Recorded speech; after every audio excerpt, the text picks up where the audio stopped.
What is up, fellow sickos? I'm Dan Favale coming at you with our 20th 2025-26 NBA season look ahead. We are 2/3 of the way there. We're on to the Sacramento Kings, which means I have Greg Wissinger, who is a veteran, editor emeritus of the Kings Herald. Rumor has it he may have scaled back a bit for his sanity, but he is still entirely insane because he follows and covers and roots for the Sacramento Kings. We're going to talk a lot about the Sacramento Kings, but first and foremost, Greg, thanks for coming back. This is has to be at least year 5 for you. But second of all, how are you doing?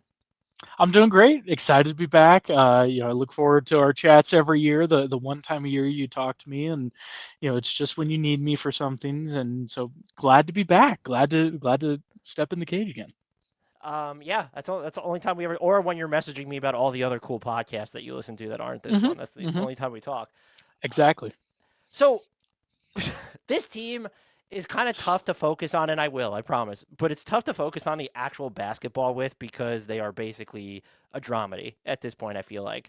When you look at, before we get into the actual specific offseason, but since we last talked, you look at the Mike Brown of it all, the De'Aaron Fox of it all, them changing over the front office, just everything in totality that's going on.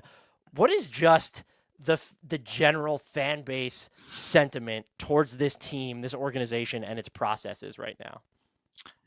I would say it's pretty sour. I mean, I'm sure there's some people that are still bought in, but I'd say the overall fan sentiment is pretty down on the whole process of all of last season, as well as carrying over into the offseason, the so-called coaching search for the full-time coach, the supposed search for a new GM that took a day.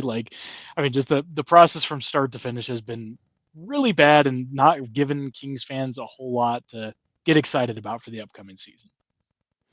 So you look at what happens over the offseason specifically. Let's start with the head coaching aspect of it all. How did you feel about them not just settling on Doug Christie, but the process they followed to get there? There's that word again. Yeah, I mean, we kind of expected it would happen, right? I mean, Doug Christie got the job as the interim because Vivek has wanted to make him coach for a while now. He almost became interim coach when they fired Luke Walton. When they brought in Mike Brown, then one of the conditions was that Doug Christie has to stay on your staff. He's always been Vivek's coaching project. So it wasn't a surprise when he became the interim or when they stuck with him. And realistically, especially considering all the circumstances, Doug Christie probably did enough to get another year, but it's also you just shook up everything and you didn't even bother doing a search. The results weren't good enough that it was a slam dunk to give Doug a longer term deal, but it wasn't surprising to anyone. And I think that one is probably the easiest pill to swallow just because so many Kings fans like Doug Christie from back in his playing days. And he's been around the team for years. He was a commentator and then a development coach. And so Kings fans want to see him succeed. And he had some fun moments when he took over as the head coach. And so there's enough there that's not the hardest piece of the last year as a Kings fan to deal with. I still think it was a horrible process to not even bother looking around, but I don't know that top coaching candidates were going to be eager to sign up for Sacramento given the roster, the front office situation, the way they just treated Mike Brown, kind of all the different pieces. They probably weren't getting anyone that much better anyway, but how quickly they just new GM came in, and then 3 days later it was and Doug's our head coach. The search is over. we did it, everyone. That's just it's not a great process, but it also is not surprising to any Kings fan who's really paid attention to how this organization operates. He did, to his credit, play Keon Ellis, and maybe that's how you walk into the meeting, and that's just your entire case. So I'm all for it. The front office stuff too, going from okay, now you have Scott Perry, and it kind of feels like this is a situation, and you alluded to it, that where the front office just no, this is the coach. You're just gonna. It's kind of similar to what happened with the Pelicans, where it's Joe Dumars Troy take over, but Willie Green is a condition that he has to be there. Those situations, I I actually would like to know, have they ever ended well? I don't want to say it feels like it's not going to end well, but I feel like we don't have evidence that they're really ever going to end well. So I'm curious to see what the synergy looks like between. I guess it ultimately doesn't matter because maybe you're coming in as Scott Perry, eyes wide open about what Vivek wants and how he feels about Christie, but it always just feels like a dicey situation when you don't feel as if the front office had the latitude to make all of the changes that they ultimately want upon them being hired. Well, I mean, especially when you consider that it's been the case for the last 3 Sacramento Kings GMs. They came in with a coach already in place that Vivek basically enforced that they would need to keep it first. So Michael Malone came in, Pete D'Alessandro was hired afterward. Power struggle ensued, and they fired Michael Malone when they really, really shouldn't have. Down the road, we had, Luke Walton had already been hired. Then they brought in Monte McNair. Eventually, after like another 2 years, he was able to get rid of him and bring in his own coach, Mike Brown.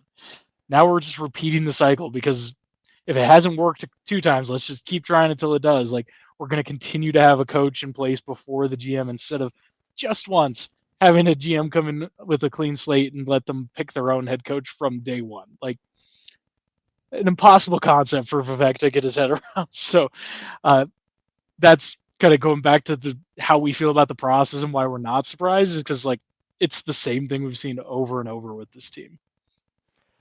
Domas said they need to get a point guard at the end of the season. Mission accomplished. They got Dennis Schroder. How do you feel about the process by which they went and got him, Greg? But also, what do you make, or how do you feel about his fit? And did Eurobasket change your impressions of Mr. Schroder at all? I was not real excited about Dennis Schroder. I was really not excited about like a 3-year deal for the full mid-level. And granted, that third year is not fully guaranteed, and they're like, oh, that makes a really tradable contract. But I can't count the number of times the Kings have given a bad contract out, and the explanation's been like, oh, but that'll be really tradable. Like, that's good salary matching. And then they can't get any deals done because it's a bad contract. So I fully expect that we're stuck with Dennis Schroder for the next 3 years. Dennis Schroder is fine. He's a pesky defender. He can sometimes hit some open shots. Like, he's fine. It's just like, he's not worth $15 million. Like, I just, it's such an uninspiring solution to a self-created problem. Like, you had De'Aaron Fox. You gave him away for such a crappy return. I'm sure we'll talk about that more, but and then you're like, well, we played half the season with no point guard, and that's why this whole thing didn't work. You know what this team's been missing? Dennis Schroder. Like, we got it, guys. Done. That's the end of the offseason. Close the books. No other move. Oh, wait, we're also going to, like, get rid of some of our other depth. But other than that, like, offseason's done. Dennis Schroder was the key to everything. He's going to unlock these players who don't fit. Like, I'm not thrilled. That's what I'm trying to get at. I'm not super excited. I would agree with you that I think he's fine, and there are probably going to be moments where he's better than fine. I think even if he's better than fine, the trickle-down effect in terms of the fit with some of the other guys on the roster, how far this might bump Keegan Murray or Keon Ellis down, more so Keegan Murray if you're looking at what happens with offensive usage. I don't think he's – maybe I'm wrong here, but I don't think that – he's a natural fit to run like stuff with Domantas Sabonis. No. And that's why I find it odd. And I also find it odd because it was like, hey, we're going to trade Jonas Valanciunas to get Dario Saric to have like the money necessary or the flexibility necessary to make this happen. I probably have a bigger problem with the process than the player, but the logic behind targeting this player could have to do with a lack of options. But even that part of it, it just puzzles me. Well, I feel like there were other point guards out there this summer of similar quality, maybe a little bit worse, but not like drastically worse. But guys that were signing for like $4 or $5 million, right? Like, I mean, it's not like there were 0 other point guards in free agency, and Dennis Schroeder's the only ones. There's this bidding war, and you have to give him $15 million a year. Like, that just wasn't the case. Like, Tyus Jones got 7 for 1 year. Like, you couldn't. That's what I'm saying. Out there? Like.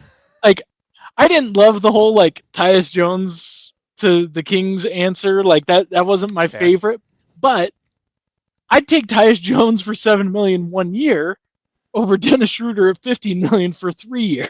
Like that would make a lot more sense to me, because this roster right now is not a finished product. Like, it's not one piece away from being good. And so get a 1 year stopgap to where you at least have a point guard, someone who can kind of run the show a little bit, because it was definitely a glaring need after the Fox trade. But like, tying up the long-term money, and it was just, horrible process. And that's more about the money they gave him and the length of the contract compared to what else they might have been able to do.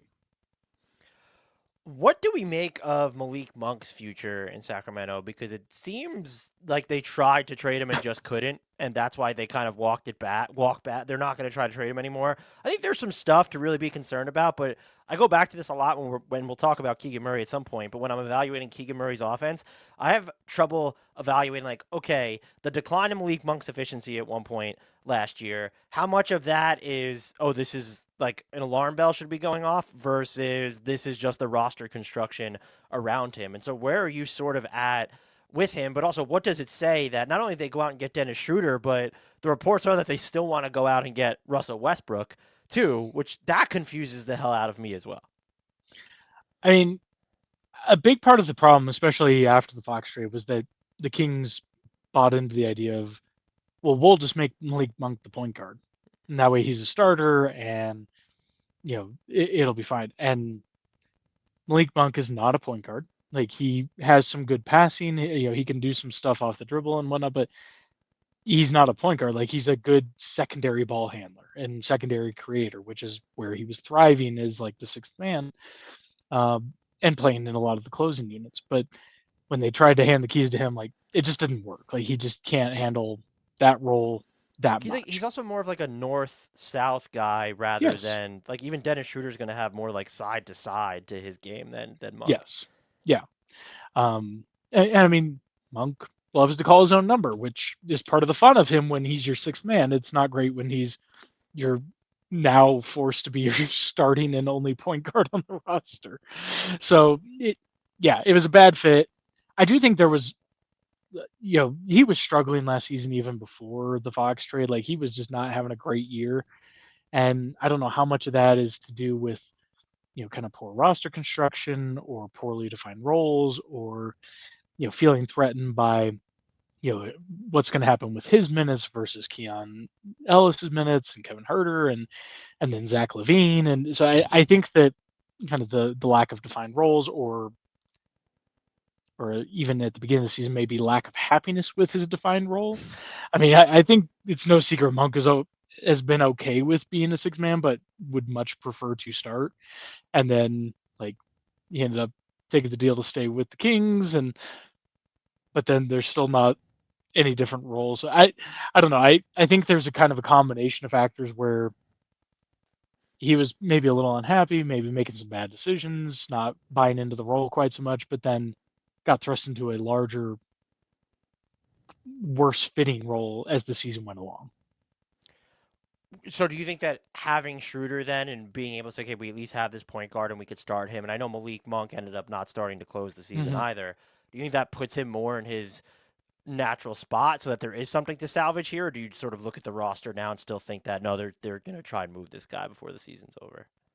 Yeah, I still think, I think they did everything they could this summer to try to move him, and then tried to walk it back like, no, we love Monk. We were just making phone calls. We weren't trying to do much.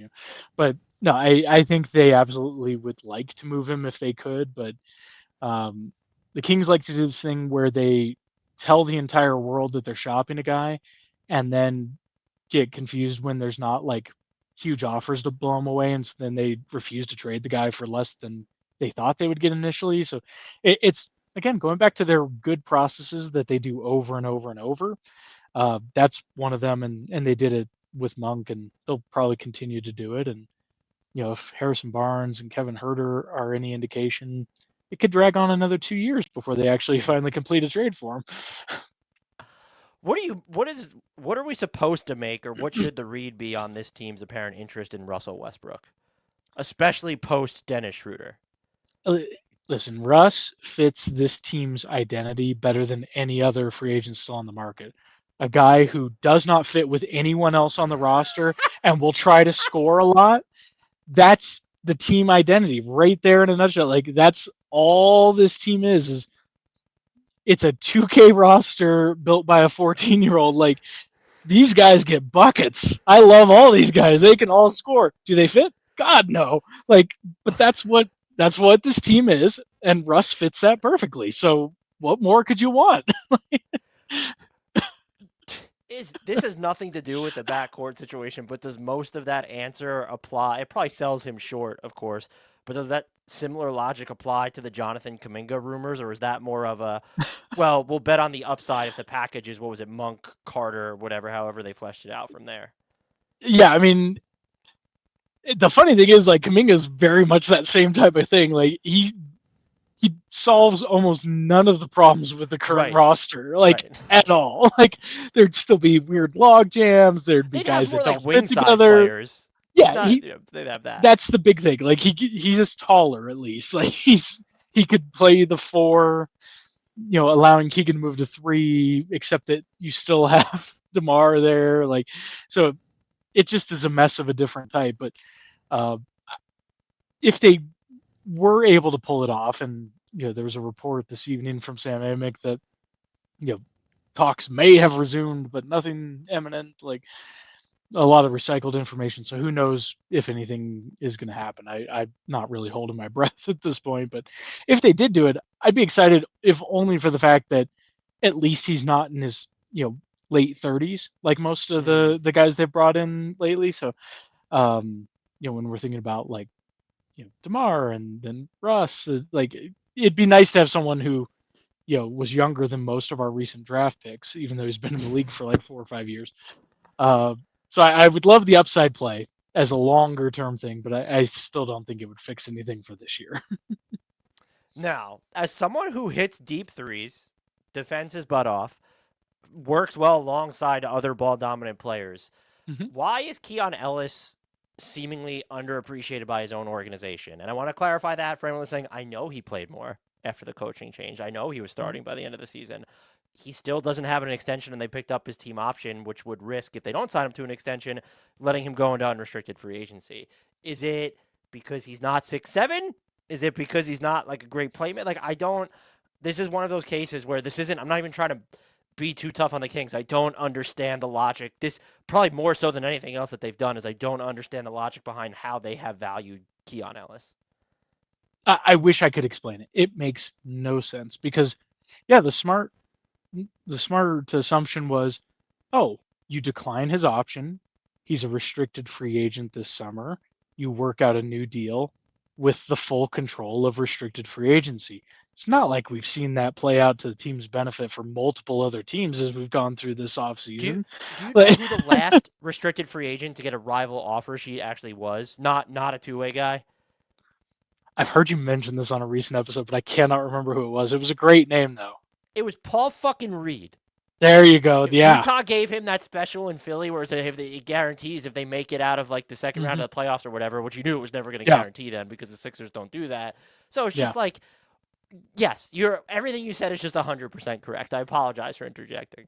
No, you're fine. But it was like, as a restricted free agent, like he was otherwise going to be making like $2.7 million this year, and that's the option they picked up, and they did it with this pretense of, look, gives us money flexibility to do other things this summer, and look at all the great things they did this summer with that. But if you let him go to restricted free agency, like what was the worst that's going to happen? Like a mid-level deal at absolute worst. I don't see any team going over like a full MLE offer on him. And okay, you match that. Like that's fine. Like take it. Like there's no reason why they shouldn't have just played it out through restricted free agency and just locked him up as a long-term part of the team. Because they talk about valuing him and how important he is. He's defense. He's a younger guy. I mean, he's not that young anymore, but I mean, he's young enough compared to some of the other options they currently have. Compared to DeMar, yeah, for sure. And he plays on both sides of the court. Like he's a great defender, and he also hits threes. Like those are pretty valuable pieces. if I was him, I get the player risk and like you take the guaranteed money if the extension's there. I get it, but at this point, like they can't extend until like February. If I was him, I would just be like, well, February, like, oh, my ankle hurts a little. Like they're going to be out of playoff contention at that point anyway. Like you might like shut yourself down and just go hit unrestricted and like get a good deal somewhere else at that point. Like I'm fully preparing myself for him to just be lost for nothing at this point. If they don't even It's trade insane. him, but I guess Yeah. at that point, if you would trade someone who's this cheap on an expiring contract headed towards What are you unrestricted getting? free agency, you're not getting a first probably. You're getting 2 seconds. So then you might as well just sit it out. Yeah. Can I interest you in the Washington Wizards 26 and 27 second round picks? I'm asking for the Knicks. I mean, I suspect the Kings will find a way to get less than that. So I mean, although here's the thing. There's no ways to go to the Knicks. You think Mike Brown's like, give me Keon Ellis? Like, no. I totally forgot. I spaced out there. Like, he's the guy who wouldn't play him. I have been telling Knicks fans who have messaged me or just I've even talked about it on the podcast. I know they have more depth, but like Mike Brown was when he left. I know the Kings roster wasn't the greatest, but he was relying on like just 4 or 5 guys, like a metric ton. With Keon Ellis, though, are we just to assume that with Dennis Schroder in the fold, he is coming off the bench again, or do you see one of DeMar or Zach LaVine coming off the bench? No, I mean, why would you want like a good two-way younger player who does the 2 things no one else on the roster? I mean, like Keegan Murray and Keon Ellis are the only guys on the roster who play defense and shoot threes. It's like, why would you want more than one of those on the court at a time? Like for spacing, like defensive effort, like nah. Doesn't fit the team concept, Dan. We got to keep eye on the prize. No defense, get buckets. Wait, Keegan Murray plays defense. Are they going to bring him off the bench then? Who's taking his spot? Well, no, I'm saying you can have one. You can only have one. Just one. So, Zach LaVine. I mean, it is very Kings to get him back in the De'Aaron Fox trade and then hire someone who we know actively to run your entire organization who actively does not think that Zach LaVine is valuable.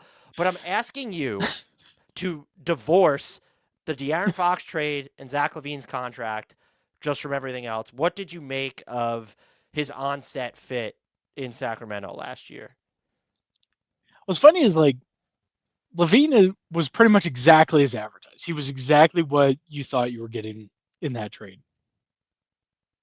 But just like everyone knew the instant the trade happens, like, well, that doesn't really fit the roster at all. Like it doesn't fit anything. Like, I mean, he was a good shooter, hit his threes, had a few explosive plays, like, scored a lot, shot a lot, dribbled a lot, like same clunky fit next to DeRozan as they were in Chicago. Like, it's like exactly what you thought it was going to look like when that came together. But I don't know. Like, the hard part with LaVine is that he is, like I said, if you take away what Sacramento gave up to get him, if you take away his contract, he's a really, really good basketball player. Like, he is really talented. And he does things sometimes in games where you're just like, that was cool. That was really fun to watch. It's just not enough to like raise the floor of this team at this point. Like, and like as Zach enters his 30s, I don't expect that he's going to suddenly become a different player than what he's been his whole career at this point. And the fit with the rest of the roster, like, the financial piece aside, the path to a Kings team built around like him, like even if we just take like him, Sabonis, and Keegan, like the pathway to build a successful team around those 3 pieces is just so hard to do. Because Sabonis is the wrong type of center to optimize LaVine. LaVine is the wrong type of guard/wing to optimize Sabonis. Like it doesn't work. It should. You can see how it could, but it doesn't, and it doesn't in all the ways that were pretty predictable. I do wonder if it could be any different to where I'm not saying it's the path that I would choose and then double and triple down on, but like if you remove the DeMar DeRozan from the equation, like Zach LaVine at least is more of a natural interplay candidate for Domantas Sabonis, and we didn't see. I would argue we didn't see enough, as imperfect as it might be, even with DeRozan, like Sabonis and DeRozan or Mhm. Sabonis and Zach LaVine interacting. And even when you go back and look at the number of like the percentage of buckets that they were assisting on for each other, I'm not asking for like peak De'Aaron Fox, Domas Sabonis level chemistry, but it wasn't even like anything close. It felt like, and look, part of that is LaVine comes in the middle of the season, doesn't have a training Sure. camp with this team, and even Doug Christie has talked about there are things that he wants to overhaul, but he could not last year. I just, if your three highest usage guys are going to be DeRozan, Zach LaVine, and Sabonis, that's the thing that I don't think is going to work. And I really think, I don't mean to lay blame at his feet specifically, but I really think that DeMar DeRozan's play style is the thing that kind of submarines this team's as currently constructed ceiling more so than anything else because it just feels like it runs so counter to everything else that they should be able to do. No, I would agree, and I think that kind of like Monk, I think the Kings tried to find a way to move DeRozan this summer and just couldn't find a way to make that work either. Like, We were and told you told me that deal was fine because of the partial guarantee in year 3, Greg. Come on. yeah, it's a very tradable contract. What's the issue? No, it's funny because preparing to come on here today, I actually went back and listened to when we did this last year, and Okay. we were talking about DeRozan, and like all the concerns we talked about, like this could be an issue. Like every single one of them came through. Like, oh, stop the ball, no flow. Like, few too many twos, not enough threes. Like, all the things that The were a degree to which the concern Kings going did in. not Like, run after no, rebounds for a no, lot of last yeah, year was very soul crushing. I'm not going to lie. yeah. The amount of times when the entire offense would just stop moving when you've got like high post passing from Sabonis and one of the fastest guys in the league in Fox, it would just stop. you know, so I agree. Like if it was me, I would have dumped DeRozan for pennies on the dollar. Like, and not that I think that he's a worthless player, but just his play style meshes so poorly with everything else. I agree that getting him off the roster sooner than later would free up a lot of things, open up a little bit more of the flow of the offense to where there could be a chance. I mean, some of it depends what else you get back and how the different pieces fit. But uh, yeah, at this point they feel very stuck with what they have for at least another year or two. I meant to ask this with Doug Christie specifically, but did you get a sense for what like any of his coaching principles might be for this team or even just over the offseason, hearing things about what he might want to change? I mean, when he took over, his whole thing was just bringing it up and letting the players play like more of a flow offense, basically a roll the ball out and rely on your talent. And that worked sometimes and didn't work a lot more of the times. He's talked about making some changes and kind of implementing some new things with having a full off season, but there's not enough for us to really predict what that would look like because he hasn't coached anywhere else before. His coaching tree tutelage has primarily been under Luke Walton and then Mike Brown and just like very different styles. And obviously, as a player, he played under some really great coaches, but I don't know how much of a tactician Doug Christie is Mm-hmm. as far as a coach versus like as far as installing, a very specific, type of offensive scheme and this and that versus some general ideas and pump up the troops and go out there and do it. And so I am curious to see what adjustments they make, but I don't have really high hopes. Again, rooting for Doug. Hope he does well. Hope he proves me wrong. He wouldn't be the first or the last, but uh, yeah, I don't expect to see a dramatically reshaped Kings offensive or defensive scheme after a full offseason of head coach Doug Christie. When you look at the way the front court is built, what is their plan for secondary front lines? And why are they anti backup bigs? Or I should say good backup bigs. Well, we had Jonas Valanciunas for 30 games, and it was beautiful because we actually had a backup center who could come in and play competent basketball, and It's doing the best. handoffs. Like, I mean, and then the Kings powers that be decided that was enough. We didn't need that anymore. We needed to get Dario Saric. isn't Like, isn't the ironic thing that if he actually wanted to leave the NBA and was prepared to give up his entire contract to do it, that would have benefited the Kings more than trading yeah, him for that? Like, absolutely, that's just absolutely. so Like, bizarre. I don't get any of it at all. And it's one of those things. It's funny because this happens a lot. Going back to like repeated bad processes, this happens a lot with the Kings where they'll make a truly baffling trade, and Kings fans will all kind of talk ourselves into it's like, well, you wouldn't do that if you didn't have something lined up as far as like how you're then going to use like Sarge's contract or something. And then the other piece of it just never happens. Like, but you end up thinking there has to be some step 2 of the plan because otherwise that step 1 makes no sense at all. And then step 2 just never comes around and you're like, well, shit, I guess we just Well, suck step at 2 was this. getting Dennis Schroder, Like, was it not? again, I go back. That can't be that can't be the explanation. I think more than anything, it's that Vivek would rather die than pay a luxury tax. So who is going into the season? Who would you predict is the primary backup big? Is it Isaac Jones, Drew Eubanks? Is it Dario Saric himself? I would expect Isaac Jones. I mean, I Okay, think good. I say that because that's what anyone who watches the Kings play basketball is like, well, yeah, that guy looks good. You should play him more. But the Kings have a habit of not playing those guys. So it's probably going to be like Drew Eubanks. But I would hope it's Isaac Jones because he showed some really nice flashes last season. He's got an amazing story too, as far as his path to making it to the NBA.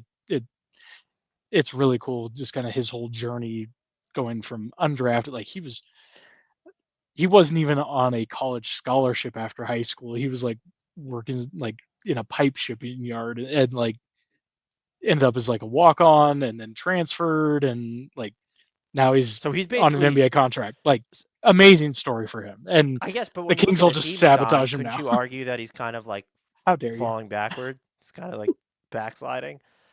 I like him. He's just small, and but there's stuff that he could do when he runs the Yeah, floor. And there's been like, I don't know, when he starts to like slide his feet and like turn his body on defense, I get sure. very nervous. But I would rather see him than Saric or Eubanks.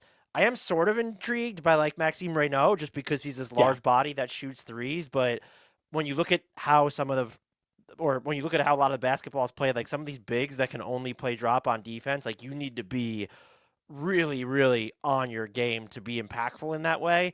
And I just don't know that he is. And I know he moves like fairly well for his size, but even like when he's going in a straight line, and yes, I did watch Raynaud footage for this podcast, but there's like a Carl Anthony Towns gait to him where it feels like he's struggling to pick up his yes. feet when he's running. Yeah, I do think that they're expecting a lot of Renault this year, and So I he's gonna don't. play? That's I would expect exciting. so. I would expect so. This Um, team makes no sense. I love it it. makes Oh my no sense god. whatsoever. I do think that he's going to struggle to stay on the floor. Just, I think foul trouble, and he had some fun moments in summer league though. Like it'd be fun to see him rolled out there, but and that's the thing. Like if this team ever like leaned into being okay with being crappy. Like they've got enough fun young guys. This could be like a fun crappy team, but it's going to be a miserable crappy team instead. So that's why I say it's probably going to be Drew Eubanks. Keegan Murray, extension eligible, and we'll get to that in a second. Mm-hmm. What's the developmental area you'll be watching most closely? And I'm curious for your answer because I guess I think even Kings fans might agree that I excuse some of like the the stalling out of his offensive growth. I'm like, look at the roster around him. He's getting fewer touches Mm-hmm. per 75 possessions. Like his last year, his shot quality at the rim just plunged in part because when you're Yeah. looking at the roster construction around him. So how are you evaluating Keegan Murray within the context of this team, and what is like the the biggest thing that you'll be watching for with him this season. And if you say he needs to go out and get it and call for the ball, like I will, there will be some push because like that's just too much of the default that I have seen /read/heard. He needs more of that dog in him. He's No, gotta want it more. He's gotta want it more. I think the hard part with Keegan is it's kind of twofold. So the Kings have relied on him now for like the past 2 years as being like their primary defensive stopper, which he's made such leaps and bounds over what I initially thought he'd be as a defender. Like he's really good and has some really great moments. But it seems pretty clear that it's really wearing him down and that it's really impacting his offense and that he is not, as much as I love watching his growth on defense, like he is not at the level to be a true number one stopper. Like if he was your second best defender, that could be a really good defense. But being tasked with your number, like whoever the other team's best player is every single night, is just a little bit bigger workload on the defensive end than he can handle.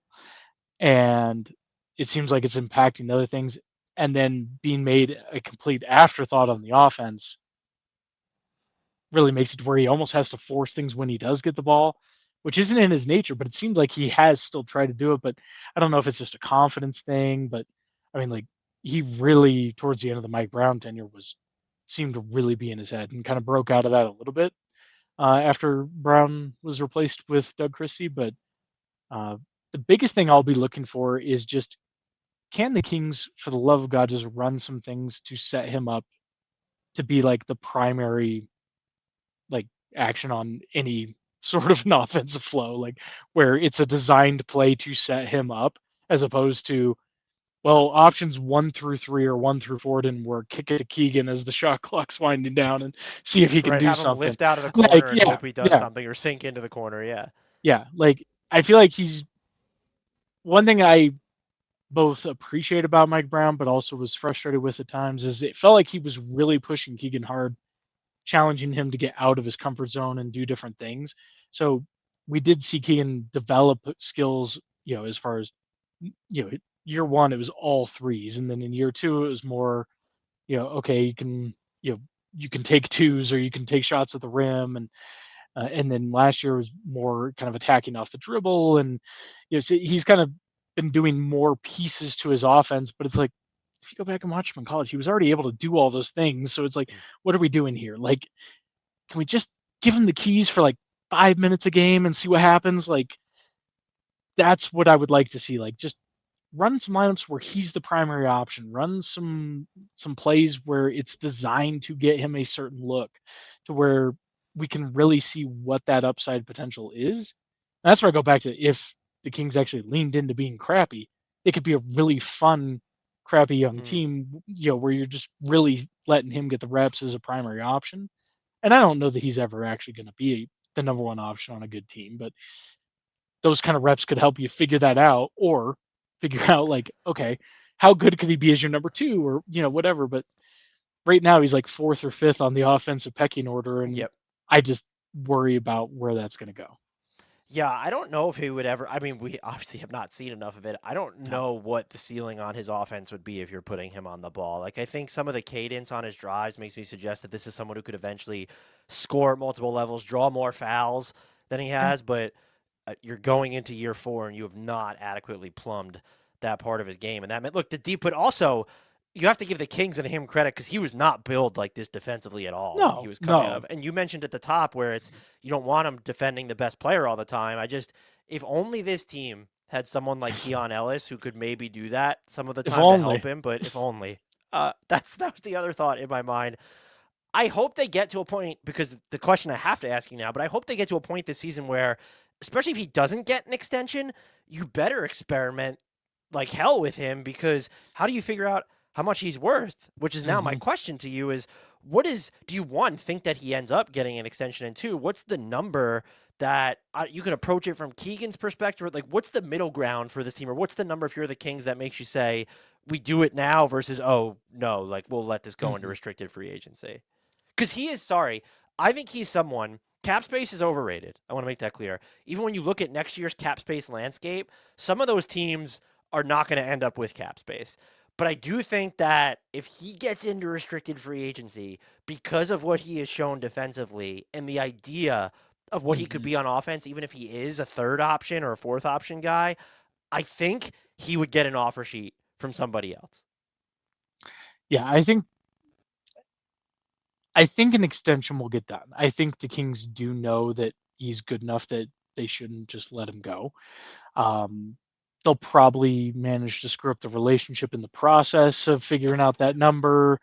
I was listening to the Game Theory podcast when they were doing their breakdown of like restricted free agents or upcoming extension guys, and I think they came up with a number around like $28 million a year, kind of in the ballpark of like Jabari Smith Jr., that type of thing. And I think that seems fair. I think that that's probably, it's not quite the max, which a year ago I was like, he's gonna get the rookie max, like done deal, like no question, it's gonna be day one, like. But now he's like continued to regress offensively because of all the things we've talked about. So now, like, they're kind of screwing up his money, which is where I go back to souring the relationship in the process. But I do expect that they'll get some sort of deal done where it's not quite the rookie max, but it's still close enough to it that he doesn't feel totally disrespected. But I mean, with the Kings, it's always dangerous to assume that they're going to just do the common sense thing and secure the guy, as we learned with Keon Ellis this summer. We were doing bold predictions on the podcast, or Grant and I did a collab at Bleacher Report. I don't remember which one it was at this point. I predicted he was going to get more than $30 million a year in an extension. So I at least thought he was going to get extended. We'll see. I mean, camps are starting up as we're recording this. Like, we're recording this shortly before they fire up. So that's normally, it feels like, when these deals tend to get done. Yeah. How does having a new front office to where this isn't Scott Perry's guy necessarily, do you think could impact negotiations? Or let's say an extension doesn't get done. We still very seldom see players in Keegan Murray's situation who are worth a damn just get traded because they're not really making that much money. And like what you've said about restricted free agency throughout this podcast, do you think that could make it more likely, though, that the Kings make some sort of nuclear, we're going to preempt his restricted free agency by moving on from him type of decision? They totally could. I'd be surprised, just because even though he's not Perry's guy, like all the things Scott Perry has said he wants this team to look like, Keon also fits, but Keegan Murray fits those descriptors as far as like hard-nosed, two-way player, like bought in, like, I mean, he kind of does all the things that anyone says they want their team to look like. And so I'd be shocked, but it's also like, a year ago, I thought it was stupid to think that they wouldn't extend De'Aaron Fox and keep that going. So I've given up saying like, no, this won't happen. That'd be stupid, because that's when the Kings go, haha, hold my beer. But I'd still be surprised. I'm not going to say they won't do it, because they always find new ways to depress me. But I'd be surprised if they don't find a way to make an extension happen and just get it done. Would it, I guess because of the way restricted free agency works, this is an easy question, but I can't imagine with the way the roster is currently set up that both Keon Ellis and Keegan Murray are going to be making real rotation player money on this roster unless they make a move. So who do you view as the bigger flight risk? Is it just Keon Ellis because he's going to be an unrestricted free agent? Yeah, because they screwed that up already. Yeah. Yeah. I have a super into the weeds X's and O's defensive question for you. Fantastic. What's more likely, that the Kings have a top 15 defense, or they trade Domantas Sabonis in the middle of the season? Oh, it's absolutely trading Sabonis. Like, I would say there's probably like, I'd say there's like a 50-50 chance that happens anyway. Like, I don't get nothing's been said officially, and Sabonis is he's a smart enough guy. He plays the meeting game well. Like, he's not going to go out and throw a fit and leak a bunch of stuff, but I think he wants out. Like, that's just the impression. Like, there's the talk that he was going to have a conversation with management about what was the word that they here? Used? I remember that report. Looking was so for clarity on the team's yes. future, and it's like, is this the clarity you were looking for? Like Dennis Schroder? Like, It's like, like the Kings are daring him to request a trade at yeah. this point. So I would not be shocked at all if Sabonis ends up traded, and I'm sure they'll get just a blockbuster return for that because they're really good at trades. So I would yeah, I I would be curious to see because he's got like 3 years and 146 million left yeah, on his deal, which is it's under 28% of the salary cap or whatever it ends up being. I would be very curious to see what return they fetch on him because there are just certain players, and I tend to be on the hmm high. I had Sabonis on one of my All NBA teams hmm this year. yeah, I tend to be a little bit higher than most on him, but I also recognize like the problems. But I'm also yeah, sort of wondering the Kings have like done literally nothing to try and like optimize what they could be or insulate him against his worst weaknesses. And they correct. continue to veer further away from it, it seems like, because now they're starting to knife into his offensive value with what they've hmm assembled around him. He's still a fantastic player, but it's like these are not intuitive fits, a lot of these players around him. And then you go on the defensive end and it's what are we doing here? Like it's Keegan Murray is your best like rim protector. Like that's the guy you want to be Yeah, the low man in the Sabonis, which good for I think he's actually done pretty well doing that still. right. But now your backup bigs are Drew Eubanks and Dario Saric and come on Isaac Jones and we're gonna see Raynaud this year. That makes me excited. This is I that was my long rambling way of saying if he does request a trade or they shop Yeah, him, he's in that Trae Young tier for me to where it's just like I'm very curious to see how the rest of the league would value them if they were ever truly available. I think again, I tend to be yeah. higher on him than most, but it wouldn't shock me if this is anyone expecting the Kings to get like I don't know 3 firsts. Like would they get the Desmond Bain package? Uh, I don't know. Probably not. Right. I would say probably not. Like, and I mean, if you're building a team, like it's the challenge is it's really hard to build a team around Domas as your center just because of the issues that he has. Like you need the exact right types of players around him to really Like two optimize OG that. Ananobi's or something, Yeah. basically. And the Kings just made a point to never even try to put any of those types around him. So I think that does make the issues look worse. But any team that's giving up stuff and you got to match the salary and all this, it's like it would be very tricky to figure out like, okay, where could he go where they could make the money work and he improves the team and like where it just made sense for someone to trade for him. Like I do think that'd be tricky to find. And, you know, I just assume somehow the Bulls would be involved. We'll get Vooch back and Well, you you get know, but Vooch, yeah. yeah, get the band back together. But um yeah, it would definitely He be interesting to see what he would actually fetch in the market right now. he would make a But lot of sense on a good Boston Celtics team, I think, at this point.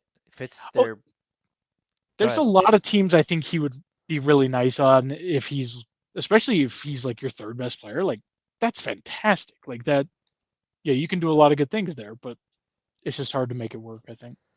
I also the other thing with me too is if the Kings are still trying to be good, I understand he's a difficult player to build around, but you've now completely punted on the idea of properly sized wings or hmm rim protection at all. And like hmm that's like those are supposed to be the non-negotiables with him. And so even I've Yeah. come around to the idea. I was definitely wrong about this years ago where I think a lot of people were ahead of it to where it's you could have put and I'll use Sabonis as the example like yeah, you could put him next to a Jared Allen and like they'll be able to hmm figure it out on offense.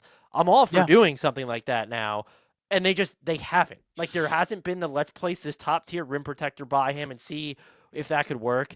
And so I just don't and I don't know how much of or I don't know that I blame any of this. It like leave it at Scott Perry's feet. Like the whole Dennis Schroder stuff is weird. But like he's taught what you're saying that he wants to build is completely like separated from the reality of what the Kings are right now, but he's only been in charge for a Yes. minute. So Yeah. do we need to give him the benefit of the doubt? Do you see this team even let's say things are going off the rails this season. So I'll ask a twofold question. Sure. Let's take the rosy end first. What does overachieving or what's the pathway to this team overachieving this coming season? Like what does that look like? Is it just they're so good on offense that they wind up winning a bunch of games? Yeah. I mean, I think that would really be it. That for all the talk around fit, which the fit issues are so many, right? But there's a lot of talented players on the Kings roster. Like more talent overall, just as far as like the number of guys that you're like, yeah, you could play them. Like it's a very talented team, especially compared to many of the past Kings teams that have been terrible. So there's a lot of basketball talent. It's just not a good team that fits. So the idea of overachieving would be it's regular season. If they play hard, there's enough talent there that they could just win games on talent, even if schematically they're still a mess. I'm skeptical about that, but and winning more than expected, I still think is like maybe they're a 500 team. Like I don't have high expectations for win totals this year. I think that overachieving is like, maybe you have home court for your playing round this year. Um, so yeah, it would just be there's enough talent there, and the offense offsets the defensive issues. Do you think that if they were to struggle, and we're talking like maybe they're hovering like 10th, 11th rather than being firmly in the Mm-hmm. play-in mix, would they be more likely to try and double down to make sure that they get inside the play-in or that picture? Or because there is this new front office regime in there, might there be the leeway to, well, we are, like, we know that they're, but I'm asking this question like, well, we know they're willing to trade DeRozan and Monk. They just can't find takers. And like, is this team Mm-hmm. even built to tear it down if that's what fans want? Because how many of their players, yeah, Keegan Murray, Keon, Ellis, sure, but those are the players you don't want to trade as part Yeah, of a teardown. I don't think that this team will ever intentionally tear down as long as Vivek is the owner. Like they have had many seasons over the years where they've been bad and clearly out of the playoffs and refuse to do anything to win, to lose a couple extra games, and it's cost them in lottery coin flips and things like that over the years where, if they'd won like one fewer game, they would have had like the pick that turned into Franz Wagner instead of Davion Mitchell. Like, so there's things like that where I might have mixed up draft years there, but I don't think I did.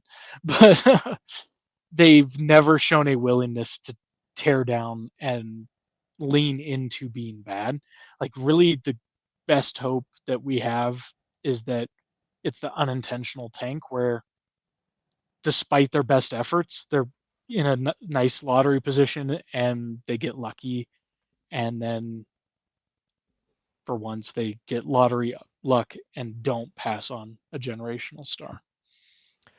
You have any early impressions on Nique Clifford and what type of role he could have? Does it bode well for him that they're so type of wing starved, or does it bode poorly for him that he's like a fringe wing and they already have so many guards?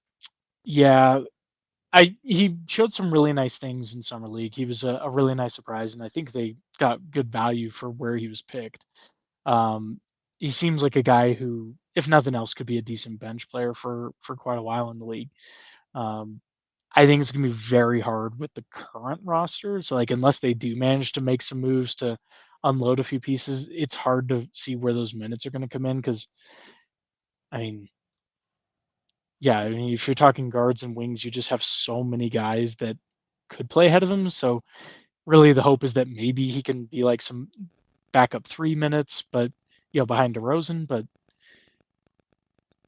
it I think it's going to be pretty limited. I think we'll see smaller doses unless there's another roster move to change things up.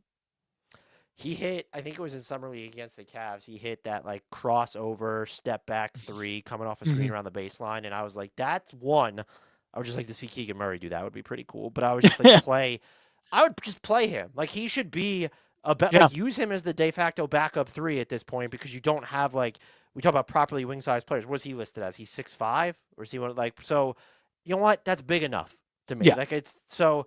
I hope they play him a ton. The other player on this roster who I find interesting, mostly because I don't have a great feel for what he could be on the offensive end. I think injuries have played a huge part of that. But Devin Carter, where just sort of you at with him? I was not high on Devin Carter when he was picked, and what I saw after he came back from injury and what I saw in summer league this year, I remain very low on Carter. I'm not sold. I'm not a big fan. There's a chance it's maybe just the wrong situation, but I think the Kings have been pretty openly trying to move him this summer too, and not having much luck. And their faith in him is leading them to also try to add Russell Westbrook. So that tells you kind of where they stand with him as far as like when you draft older rookies, because they're supposed to be ready right away, and going into their sophomore year where they're already 23, you're like, we can't rely on him as a backup point guard. We need Russell Westbrook. Like, I mean, that kind of tells you where Devin Carter's at in his career. And, again, I'm not rooting against him. I'm not sold on there being a lot there. Who do you think is a better chance of carving out consistent playing time between him and Clifford? Because I feel like Clifford. I think it'd be Clifford. I think he's the better player, but I'm wondering, like, Devin Carter is like a defensive bulldog. I think like we know he can really guard up. He's small, but he'll guard up and go after wings. Mm-hmm. I think Nique Clifford sort of has that. Like he showed that in Summer League, but Summer League is Summer League is Summer League. So that would be my only pause. But I guess I didn't think about it through the Russell Westbrook prism to where I hope it's I'm higher on Nique Clifford. I really like him. I think the Kings did a good thing. They got Nique Clifford. One good thing per summer. That's all we can do. Are you ready, Greg, to enter the annual cookie cutter / lightning round portion of the podcast? Let's do it. We've talked about a bunch of them, but now I'm going to ask you to boil it down to one. What is the single biggest need for the Sacramento Kings when you look at their current roster heading into training camp? The single biggest need is trading DeMar DeRozan for a real power forward. I don't think that'll happen before camp, but that's what they need. Man, I'm trying to think of who makes the money that like would work within the DeMar DeRozan structure. I have no idea. I don't have a proposal here. This is just that's what if we could magically do that, and ideally that 4 can like shoot and block shots, like that suddenly would make the roster work. I just don't think that scenario exists. Like in reality. Well, look, I don't want to, get your hopes up, but like, there's a chance that Kawhi is maybe a free agent at some point soon. Oh God. So. Can I interest you in a Kyle Kuzma? No, thank you. I don't think so. You want a reunion with? You want to try Bulls? Patrick Williams just floating around out there. Oh God. That contract goes on forever. Yeah, I mean, well, I hear it's real tradable in year 4 and 5. So, yeah. Honestly, he can only play like 3 minutes a game, and the Magic wouldn't want DeRozan, but Jonathan Isaac would make some sense on this team too. Yeah. PJ Washington's like the perfect player for them. Yeah. Guy they could have traded for like 2 years ago and didn't. Is there anything about this team that's flying under the radar that you think deserves more of a spotlight? We're talking on court or off court? It could be whatever you. Well, if you want to get into some of the G League stuff, I don't think that's flying under the radar, but it could be whatever you want. No, I think if we're looking at kind of where this team's at, no, I mean I don't have anything. I think the whole team is kind of flying under the radar because everyone's just kind of tired of like. Any podcast like the Kings. Yeah. What's there to say? Like it's just depressing. Everyone's. I don't like the Kings as a team are a little under the radar. I think they'll probably win a couple more games than people think, just because expectations are so low. They could have a top 8 offense. Is not outside the realm of possibility, right? Entirely possible. But no, I think it's just going to be a wasted year and a directionless year. I don't think there's a lot where I'm like, keep your eye on this. This is really going to excite you. Like outside of the things we've already talked about, like, Nique Clifford and Keegan Murray and Keon Ellis, like those are kind of the bright spots, but they'll be buried under less exciting things. This is the 20th. Well, it's the 20th look at I've recorded. That's the most depressing under the radar answer that I have gotten. Here's something under the radar to watch out for. Russell Westbrook is on pace, assuming he ends up with the Kings this year, to become like the highest scoring point guard in NBA history. Well, at that point, you got to start him, right? Exactly. I mean, he's so good. Okay, so as this team is currently built, I'm asking you to build a 10-man rotation. What are the starters and who are the 5 most used reserves? So starters, I would expect it to be Sabonis, Keegan, DeMar DeRozan, LaVine, Schroder.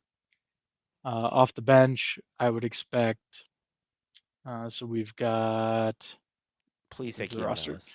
I mean, Keon Ellis, Monk, Isaac Jones. I'd expect Nique Clifford to be somewhere in there, and ugh, I don't know. Drew Eubanks sitting right there. Yeah, Isn't he? it's Drew Eubanks, Raynaud maybe. Yeah, ugh. It gets pretty bleak when we get to 8 or 9. So Well, again, another. So who has? So like I'm Devin not Carter. talking about this team. That's not my intent here. I don't think anyone should get their hopes up.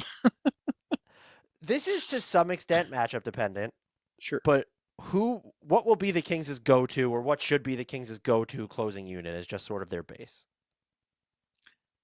The base this year, I would expect is probably just going to be the starting 5.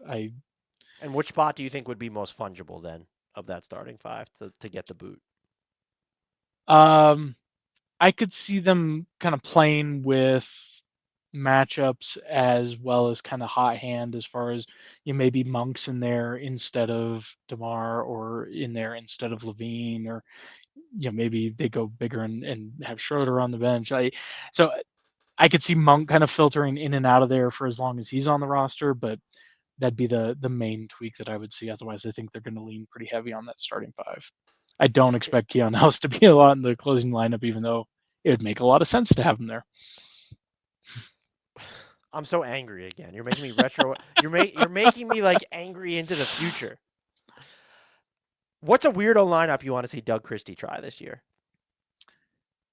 My weirdo lineup would just be like play the lineup that this team should be playing if they leaned into what they actually are. Like play the kids, like kind of like we talked about, like play a lineup where Keegan Murray's like your primary guy, like Keegan with Keon Ellis, and throw Nique Clifford in, throw him in there, throw Carter in there. I don't care, like just throw in the young guys, like see what you got with the younger pieces. I mean, you could still have Sabonis in there just as well if you wanted. Sabonis plus kids was plus quote unquote kids was mine. Yeah. So, I mean, you could go Sabonis, Isaac Jones, Keegan Murray, Keon Ellis, and Nique Clifford is like a big That was mine. big point guard. Yeah. Like that'd be fun. I would enjoy watching that lineup for the 3 minutes that they'll roll it out all season. Like, well, I hope it's more than that, because that's like it's weirdo in the sense that's what you should do. Right. That's why it's weirdo. Yeah. Before I force team, that would be very logical. Like expectation, like yeah, we've got all these vets, but we're gonna definitely play these lineups heavy just to kind of see what we got. Kings, nah. The optics of them having DeMar DeRozan, Zach LaVine, and Malik Monk just all on the bench, and Dennis Schroder all on the bench at once would be hysterical too. Yes, it'd be fantastic. Before I force you to make some predictions, is there anything or anyone else about this team we haven't discussed that you think warrants attention? I would just like to call out that for a team that is lacking in younger pieces to get excited about, or kind of some extra lotto tickets, or really in need of like a power forward or some extra big man depth. The Kings filled out their main roster by re-signing Doug McDermott for another season. So we get yet another year of Dougie McBuckets in the NBA, and that's really fun for a team that's in garbage time a lot and usually on the bad end of it. But when he comes in and just goes flamethrower and just like chucking up threes and hits like 9 in 6 minutes, it's fantastic. So it's depressing that they went that direction from a roster, like team building perspective, but from a make garbage time kind of fun, it's fantastic. He could be the Keegan Murray whisperer. Maybe teach him like how to work out on offense. Exactly. So how many games do you see this team winning, and where do you see them stacking up in the West? And I think the best way to frame that is, what are the teams in the Western Conference you are prepared to guarantee will be worse than the Sacramento Kings right now? Oof. I would expect the Kings to win 36, 37 games this year. That's very Bulls of them. Yeah. I mean, it's very Kings of them too, historically. Fair. Yeah, that's I fair. mean, Teams I would guarantee are going to be worse. Utah, probably Phoenix, probably Pelicans, but some of that's dependent on like I could easily see like if Zion is like skinny and healthy for a full year, like Pelicans could be better than the Kings just based on that. Like The Pelicans better be better than the Kings with the they're draft equity that banking they on gave it. up for Derek They are Queen. Yeah. banking on it. But yeah, no, I think the Kings probably finish somewhere around 12th in the West. I think they'll be better than 2 or 3 teams in the West, and that'll be it. That sounds about right. I'm even trying to think Yeah, of a wild card team in the West. I think you named the 3 teams that I like. Maybe Portland. right. But Maybe it just feels like Portland's got enough though, they and have a they're lot of dudes. They have a lot of a lot of dudes. good mix of young guys who play well, vets. Like I mean, they've got a no. Portland was They a have lot of fun. multiple rim protectors, which I don't even think the Kings knew was allowed. No, I don't think you can do that. This was great. Another great conversation with you. Thank you so much for coming back and giving me a bunch of your time. Are you just able to tell everyone who listens to / watches us where they can find you and all the fantastic work that you don't do anymore? Yeah, I've kind of hung up my writing days at the King's Herald, but definitely visit kingsherald.com. I'm still kind of involved on the back end of the site, but that's where you can find the best Kings coverage out there. And then if you want to see my takes, I'm just on Blue Sky at GWiz and just tweeting out my jokes and my basketball takes. I will have the link to the Kings Herald in our podcast and YouTube description, so go check them out. They do a great job like covering the pulse of the team and the fan base at large. Greg, once more, thank you so much. And as you know by now, assuming you survive this season, I will be pestering you again in the future. Sounds good.